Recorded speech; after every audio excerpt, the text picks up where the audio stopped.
There it was. There I was thinking it was just me that had a problem, but it turns out it's the air conditioning that's sexist. I know. So many women in our office have the exact same problem. You know, we just sit there absolutely freezing at our desks trying to type. You can probably tell I've got a cold right now, which I blame all on the AC. And so it's just so actually quite nice to see this research. It's just such a relief to know that there's actually proof that this is happening, that women, you know, do feel the cold more than men, and that the AC in offices is normally regulated more for a male's temperature than a woman's.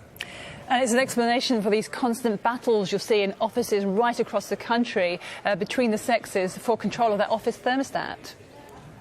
Yeah, exactly. And I think, you know, one of the biggest problems is that often in offices it is men who control temperatures. You know, that's just something I've found anecdotally. And because majority of the men in offices seem to be absolutely fine with the temperatures, you know, women kind of just sit there on the corner feeling absolutely frozen.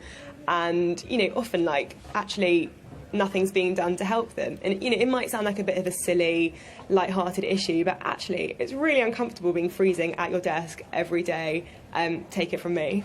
No, I know I experience the same, because what I've often found is you go in on a really hot summer's day, you're wearing summer clothes, you go into an office and it's absolutely freezing. I think even for some men it must be too cold. I don't understand why air conditioning is often so cold. So what you have to do is then take a jumper in with you and put that jumper on in order to be able to function. Yeah. Honestly, I think so many women listening now are going to just be nodding their heads thinking, yes, that is exactly my reality.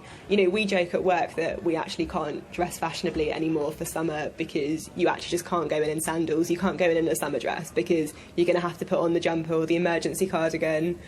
So, yeah, it is quite frustrating, especially when you then go out on your lunch break or your commute home and you're absolutely boiling outside. And I think there is a bit of a problem when it's warmer outside than it is inside your office. So what's the solution then? Because we can't have men overheating in the offices, can we? No, I think we just need a bit more flexibility. You know, I think it is just essentially common sense.